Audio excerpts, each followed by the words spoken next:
Hello, I'm Chrissy Seaton and thank you for visiting my YouTube channel.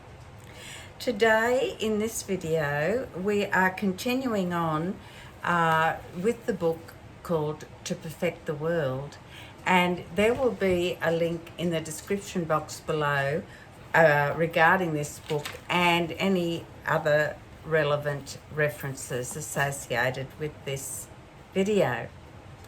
So, before we begin, I just want to say many thank yous to so many people who have inquired about my health and my ongoing health and sent me best wishes and lovely emails and messages, etc. And I truly am very full in my heart for all those lovely messages. And I am getting better. It's just that I have, I kind of go 2 days or 3 days forward and slip back 1 day. And also, I do pre-record my videos, particularly lately, because sometimes I get a bit of a fit of the coughs or something and ruins the video, so I have to start again. So I tend to wait for a day when I'm feeling pretty robust, and then I do a video in advance so that I've got some up my sleeve just in case I have a bad day. But anyway, today is reasonably good, so let me continue on with the book To Perfect the World by the Lubavitch Rebbe, Rabbi Menachem Schneerson of blessed memory. And so this is actually in the book I've got now. This is the second edition, this book, so there could even be an updated edition whereby the page numbers may be a little different, but the topics will remain the same. Now, so this is actually chapter 5, and it's entitled in the book Additional Topics in Torah and Relevant for Students of the Noahide Code. So before we begin, we tend to hear of teachers or people involved in the Noahide teaching, and that tend to hear either one or two extremes. Either they're not being taught pretty much anything because that might not be relevant, so therefore there are some relevant things that are actually overlooked. And the other thing is that we have some teachers or groups that are teaching everything that a Jew needs to know, not necessarily what a Noahide needs to know. So I just want you to be aware of that, and just be moderate in your decision about who you learn from. And I'll talk more about that later. So let's continue on, and so that I do not mislead anyone, I try to quote from the book where it is pertinent for me to do so. So let's get on with this. And this is Additional Topics in Torah that are relevant for students of the Noahide Code, chapter 5. So it starts off that we're to teach Gentiles from sources related to the obligations, meaning the 7 Noahide laws, the laws associated with Gentiles. And it goes on and says that Gentile nations are to observe the Noahide Code. Now, Rambam, who most of you would know is a great scholar and commentator, says that Moses was commanded by the Almighty to compel all the inhabitants of the world to accept the commandments given to Noah's descendants. So he is talking about the Gentiles. A lot of you would remember the story of when the flood was over and the animals and Noah's family were able to leave the ark. That is when God gave the 7th commandment. There were 6 prior to that, and on leaving the ark, Noah was instructed never to eat the flesh of a still living animal. And that covers a lot of things which I won't go over again, from cruelty to, not being cruel to animals, to looking after wise management of our resources, etc. So that's a very big law. But that's where the seventh law was given, when it was given. So let's continue on here. All matters related to the Noahide code are necessary for Gentiles to live, or for the whole world, the entire world, to live in peace and harmony and with one another. And again, of recent times, it's certainly not heading that way at the moment. So there's a lot of work to be done. So, and Moses commanded that, all inhabitants are to follow the commandments that were given for Gentiles. Now, Jews have 10, the Gentiles have 7 categories of law. 10 for the Jews, 7 for the Noahides. Now, it goes on and says that other sources where there are topics relevant for Gentiles should be explained. For instance, to know that a primary being exists, and this is the peak of it all, that unless you accept the fact that there is one supreme being, one and only one God, then it doesn't matter how much you study or think you understand the Noahide code or the Noahide laws, you're really not reaching any potential or putting yourself forward, because in actual fact you haven't come to accept the fact that there is only one creator, one God, one and one only. No, there's no auxiliary programs or people that assist or relatives of God that assist or anything like this. That's off the table completely. So the laws of character traits are very important, and they are things, there's numerous details that are relevant in those writings, etc., and relevant to Gentiles and often as well to Jews. So there are some combined character traits and laws, things like how to handle money, charity and stuff like that, honesty, integrity, all those things are incumbent upon all mankind. I've got a pesky fly here. So we know we have to reject any form of idolatry, and we have to now be looking at the laws in relation to how we live as a righteous Gentile and what they are, including the laws of character traits. Now, one of the things, to give you an example, that some people say, well, what about the common sense things that, well, things that are genuinely the right thing to be done by anyone, the correct way to behave or to conduct oneself, is really universal. It should be something that we learn from the cradle. Unfortunately, not all do. But we are talking about things that sheer common sense would tell you is the right, the correct thing to do, like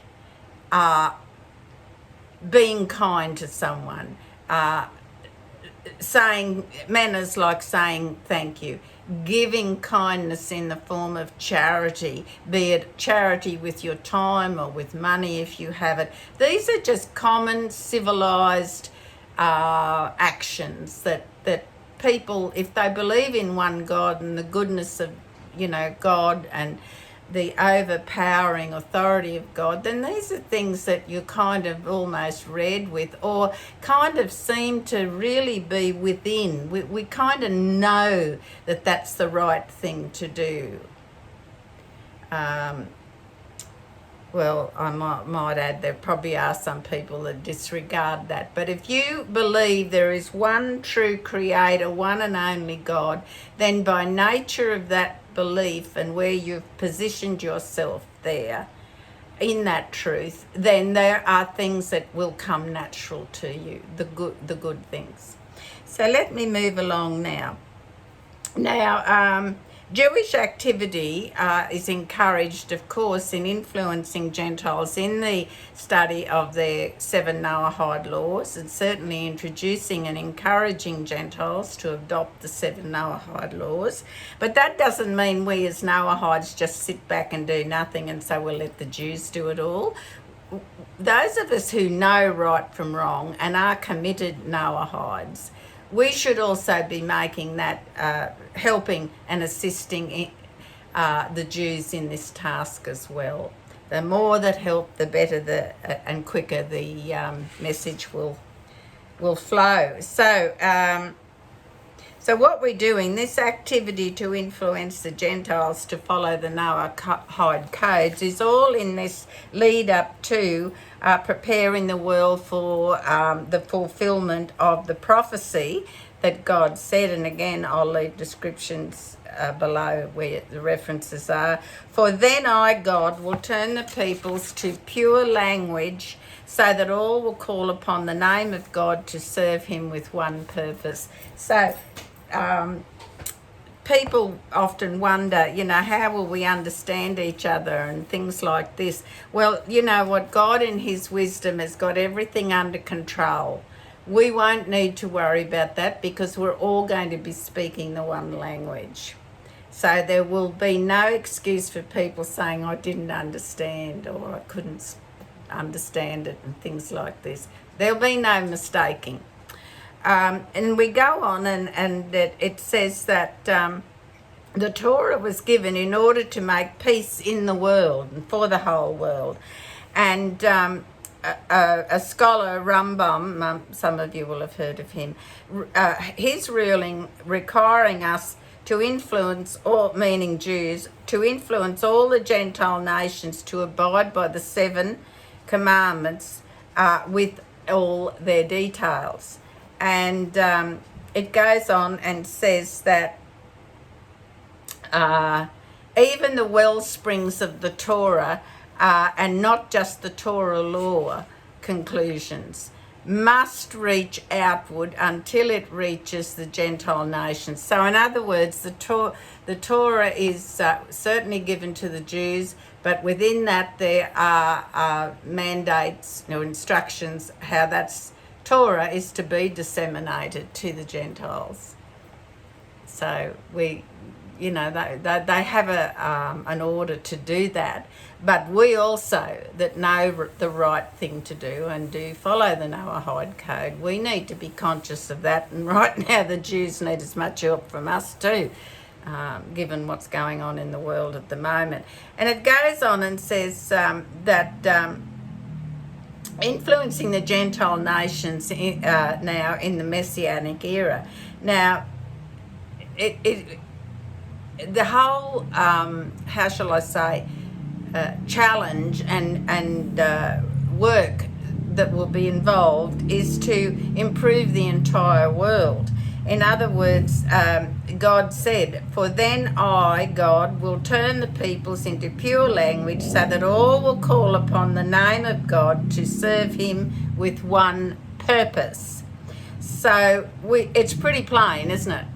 It's laying it out, the roadmap for us to follow. Now, the Messiah or the Mashiach influence upon the nations of the world, which will follow the completion of the construction of the Holy Temple and the ingathering of the exiles, will obviously not be limited to changing their actual conduct. Rather, it will contain a deeper aspect as well. He will bring Gentiles to serve him with one purpose, and that purpose is in the service of God. This is also indicated by the verse, the glory of God will be revealed and all flesh will see together that the mouth of God has spoken. Again, there'll be a reference for this in the description box. All flesh, all creation will perceive God's glory.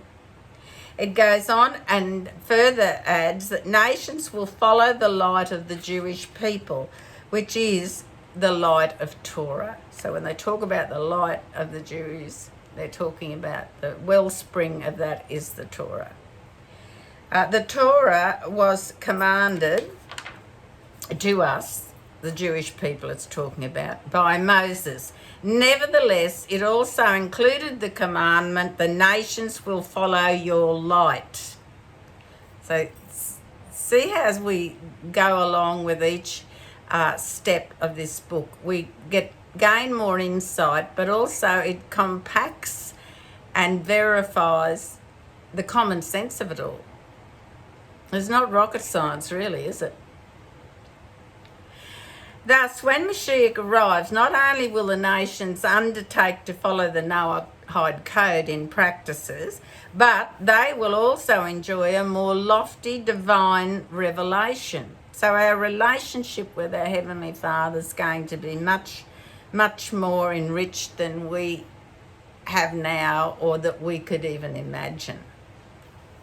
So there are efforts to disseminate the well springs going outwards. So, there'll be an energy, a focus on spreading this news and to disseminate the light of Judaism in areas that are related to the Noahide code. So we make that clear. So now the Rebbe said in his letter, he emphasised 3 times that the ministers and nations of the earth witnessed how God performed tremendous wonders in the earth in his liberation from prison. So the older Rebbe was imprisoned at one stage, and I can't give the exact dates. It's before our time. And then after 3 petitions, he was finally liberated from prison. And he goes on and says, since 3 times establishes a presumption. There's an old saying, I think it's in baseball, is it? I'm pretty sure 3 strikes and you're out. Well, this is kind of, almost you could say for the Alter Rebbe, 3 attempts and then on the 3rd he finally got out. So it's an easy way to remember it. The Alter Rebbe repeated this 3 times. This has an eternal impact affecting all generations, times and places. 3 times. Now it goes on here and talks about teach Gentiles about the Messianic era. So people will say, well, okay, so the Messianic, what are we going to do then? So, okay, we're moving into the Messianic times. What's our role as Noahides? What's the role of the Jews? So we're going to look into that a little bit here now. And it says, first, the subheading here is teach Gentiles about the Messianic era. And it goes on and says that there will be a need to spread the Noahide code amongst the Gentiles, so that it'll be upgraded a bit. There'll be a lot of effort put into that, not just on an occasional basis. We must also teach them about the Messianic era, when there will be neither famine, nor war, nor jealousy, and competition for prosperity will be plentiful. So that we won't be living in troubled times as we are witnessing now, especially. We're seeing there'll be a lot of young people who have never seen difficulties such as is being experienced, particularly in Israel at the moment. So, and there's all sorts of things happening all over the world. You might have heard that term wokeism. It's when, because my feelings are hurt, You can't refer to orange peel as orange peel because the colour orange offends me, or it make, look, I know it sounds ridiculous, but that's about as ridiculous as it is getting. People, so therefore nobody can talk about orange, an orange being the colour orange. Or so what happens to the orange? Do we just get rid of them, chop down the orange trees? Maybe that'll make some people happy. I don't know. But you can all think of ridiculous things that are going around in society, even in your local area, that absolutely don't even meet the basic fundamental criteria of a modicum of common sense. Now, we're going on, I might have lost my pace here. Efforts to disseminate the well springs must go outwards, and they will, to disseminate the light of Judaism in areas related to the Noahide Code. Now, so we need to teach the Gentiles now, and it goes on and says, it is our duty to spread the Noahide Code amongst the Gentiles, must also teach about the Messianic era, and we accept that and understand that. There is great common sense to that. And we go on and it says the observance of the Noahide Code nowadays ought to emulate the state of the world in that era. He or she should observe the Noahide Code in a manner that nothing can disturb him or her from it, especially considering that the code was commanded to Moses by the Almighty, by God. Thus, God imbues him in the strength to overcome all worldly challenges and to observe the Noahide Code with peace of mind and material prosperity in a pleasant and peaceful manner.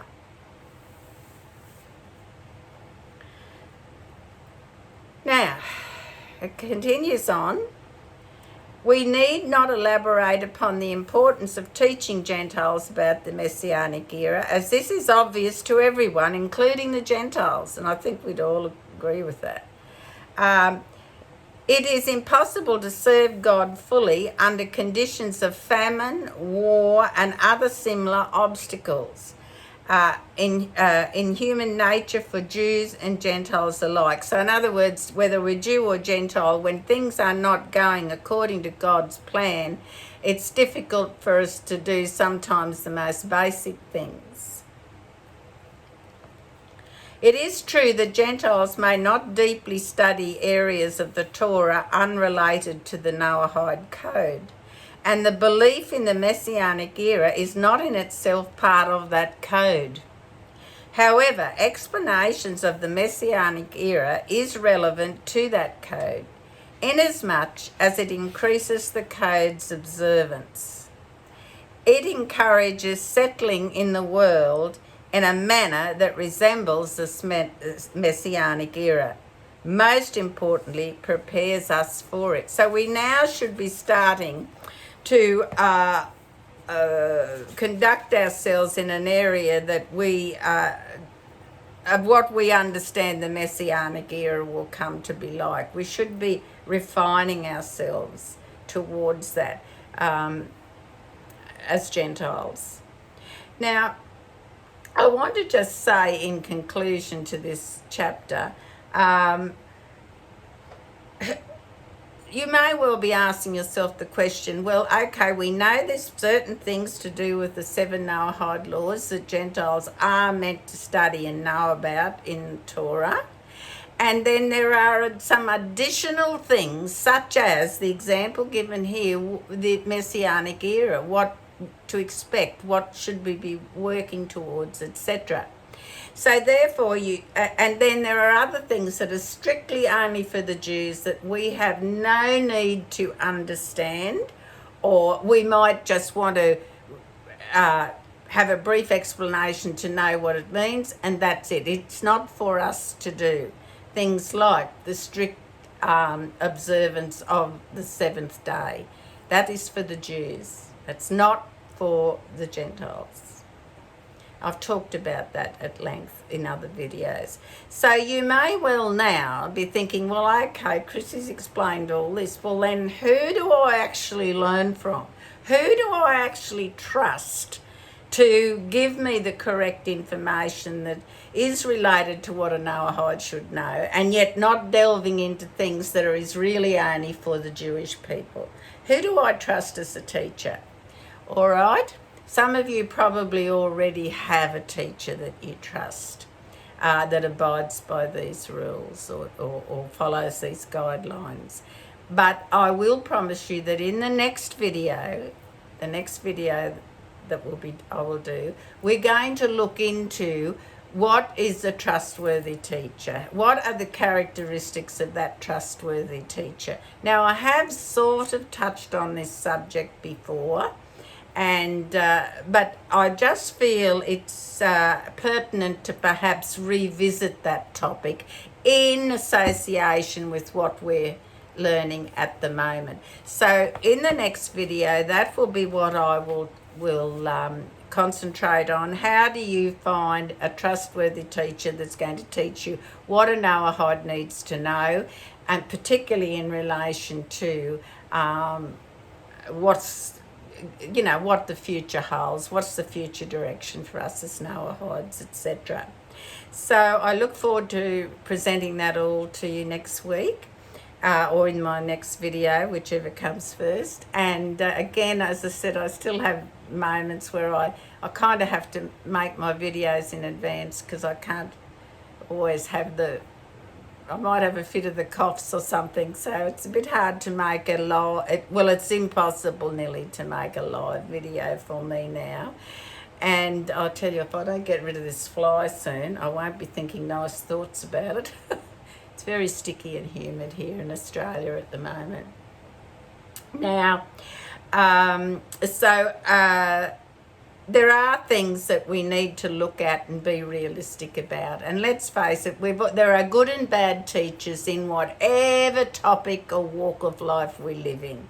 And it is our responsibility, especially in this field of being a Noahide, to make sure we are sourcing the correct teachers and the correct information, because how are we going to know if we just flip open the Torah and read a section, think, oh, okay, well, you don't know, unless you've been a Noahide for a very long time and understand the pathway we're to be on, you could be easily distracted into thinking that you need to do that, or that's part of being a Noahide. And so we're going to take that apart in the next video and start looking at some realistic markers that will assure us that we're teaching from someone who knows what they're talking about. In the meantime, thank you all so very much for your kind thoughts and messages and emails, etc. I don't think I'm going to drop off my perch just yet, but my recent illness has afforded me some time where I've been able to rest and do a lot of reading and watch a lot of videos and things, and that I haven't been able to. So there's a reason for everything. I have learned something.